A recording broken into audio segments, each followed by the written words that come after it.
기아 타이거즈 내야수 박찬호가 1일 광주 기아 챔피언스 필드에서 무릎 보호대를 벗고 정상적으로 훈련을 소화했다.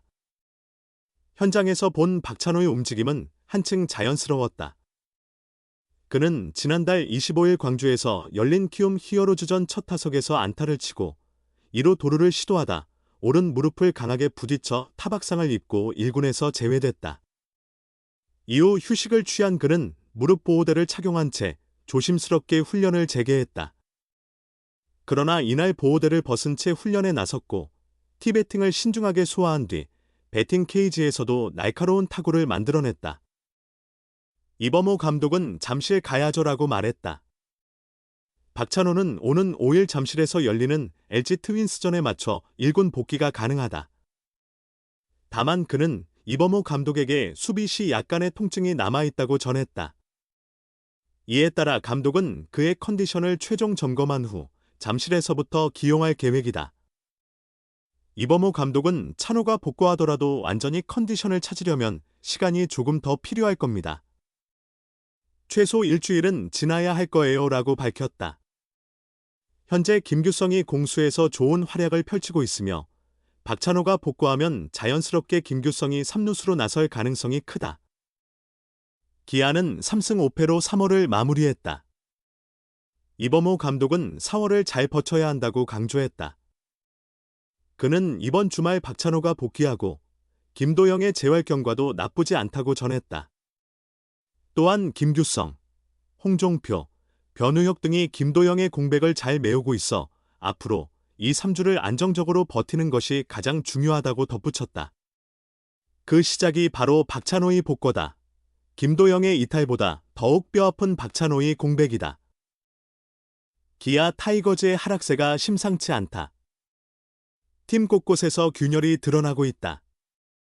시즌 초반부터 절대 1강이라는 평가가 무색해지고 있다. 기아는 또 패배를 떠안았다. 또다시 역전패였다. 기아는 28일과 29일 대전 하나생명 이글스파크에서 열린 한화 이글스와의 경기에서 연이은 역전패를 당했다. 주중 키움 히어로즈전 연패에 이어 개막 초반 4연패 수렁에 빠졌다. 아직 초반이라 순위가 절대적이진 않지만 2승 5패로 공동 최하위다.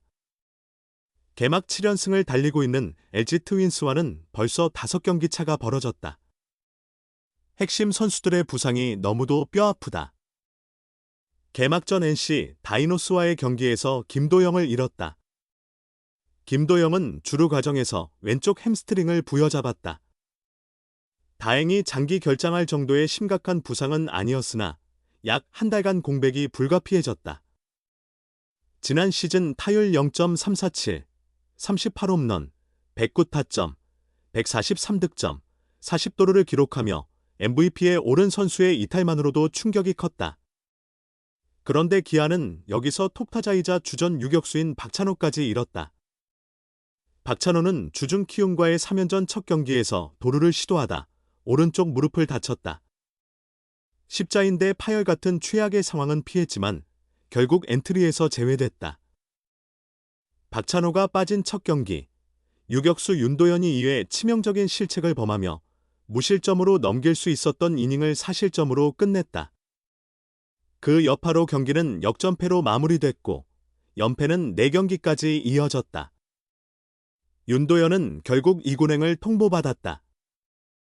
연패 과정에서 유격수 실책이 끊이지 않았다. 대체 선수로 나선 김규성도 키움과의 3연전 마지막 경기에서 송구 실책을 저질렀고 한화 1차전에서는 탈각이 실책을 범했다. 키움전 실책의 경우 포수 한준수의 판단 실수도 작용했지만 경기 흐름을 뒤흔드는 실책이 계속 나오고 있다는 점이 문제다. 김도영의 이탈은 아프지만 메울 수 있는 부분이 있다. 김도영도 3루 수비가 압도적인 수준은 아니었다. 타격에서는 감각이 좋은 선수이기에 다른 방식으로 공백을 메울 여지가 있다. 게다가 기아는 나성범과 최영우의 타격감이 나쁘지 않고 시즌 초반 부진했던 위즈덤도 점점 살아나는 중이다. 문제는 박찬호다. 안정적인 주전 유격수의 수비를 완벽히 대체할 자원이 없다.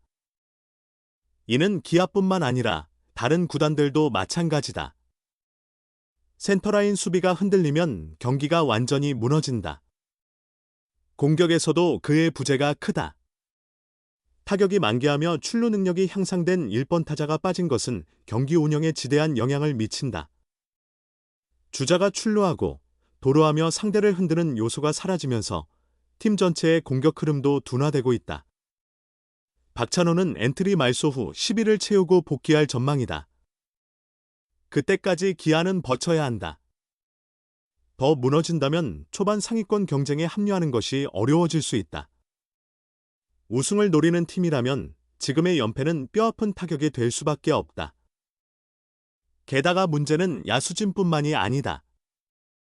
필승조가 연이어 무너지고 있으며 투수들의 몸 상태도 아직 100%에 도달하지 않은 모습이다. 1123분의 1이닝의 저력을 다시금 실감한다.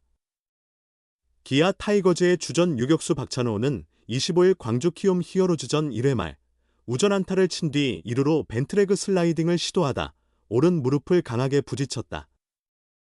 MRI 검사 결과 단순 타박상으로 판명됐으나 약 일주일간 출전이 어렵다는 진단이 나왔다.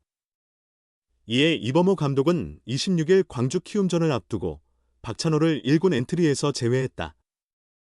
이로써 기아는 지난해 수비 이닝 2위와 6위, 1111이닝, 김도영을 차지했던 두 내야수를 동시에 잃게 됐다. 비록 시즌 초반이지만 이는 상당한 악재다. 공수주를 겸비한 테이블 세터로서 박찬호의 이탈은 수비 효율성에도 큰 영향을 미칠 수밖에 없다. 이범호 감독 역시 두 선수의 공백을 완전히 보완하는 것은 불가능하다고 인정했다. 개막전에서 햄스트링을 다친 김도영은 4월 중 복귀 가능성이 거론되지만 아직 확정된 바는 없다. 반면 박찬호는 큰 부상이 아니기에 다음 주말 LG 트윈스와의 원정 3연전에서 돌아올 전망이다. 김도영의 공백이 길어질 경우 부담이 클 수밖에 없지만 가장 중요한 내야 포지션인 유격수가 빠진 것도 뼈아픈 상황이다. 실제로 26일 경기에서 유격수로 선발 출전한 김도영의 고교 시절 라이벌 윤도현은 결정적인 실책을 저질렀다. 2-0으로 앞선 2회 초 2-4-1, 3루 상황에서 오선진의 땅볼을 처리하려다 공을 놓친 것이다. 쉬운 타구는 아니었으나 빗맞아 강한 스핀이 걸린 타구였다. 윤도현은 급하게 앞으로 전진하며 러닝 스로우를 해야 하는 상황이었다. 그러나 이 정도 타구는 유격수라면 잡아야 한다. 이는 유격수들이 스프링 캠프에서 가장 집중적으로 연습하는 유형의 타구이기도 하다. 정확한 이유는 알 수 없지만 윤도현이 순간적으로 서두른 것이 화근이었다. 결국 이닝이 끝나야 할 상황에서 키움 3루 주자 전태현의 득점이 나왔고 흐름이 바뀌었다. 이후 키움은 갑자기 응집력을 발휘했다. 야시엘 푸이그, 이주영, 노벤 카드네스로 이어지는 1에서 3번 타순에서 연속 안타가 터지면서 단숨에 사이로 역전했다. 물론 기아는 2회 말 곧바로 동점을 만들었지만 아찔한 실책이었던 것은 사실이다. 과연 기아가 이 상황에서 박찬호를 떠올리지 않았을까? 그렇다면 거짓말일 것이다. 이제 열흘만 잘 버티면 박찬호가 돌아온다. 하지만 기아가 이번 겨울 고민해야 할 문제도 남아있다. 박찬호가 이번 시즌 후 FA 자격을 얻기 때문이다. 그것도 강백호, KT 위즈, 팀 동료 최현준 등과 함께 FA 시장에서 가장 주목받는 선수 중 하나다. 기량이 최전성기에 접어든 데다 이제 겨우 30살이며 경험도 풍부하다. 기아로서는 반드시 붙잡아야 하는 선수지만 확신할 수는 없는 일이다. 기아 입장에서 다른 포지션과 달리 박찬호의 자리를 쉽게 대체할 카드가 마땅치 않다. 윤도현이 중 고교 시절 유격수였다고는 하지만 그것은 아마추어 시절 이야기다. 김규성, 홍종표 등이 있긴 하나 박찬호처럼 공일수주를 겸비한 선수들은 아니다. 당장 기아가 박찬호 없이 어떻게 시즌을 운영할 것인지, 나아가 장기적으로 최악의 상황에 대비할 수 있을지 주목할 필요가 있다.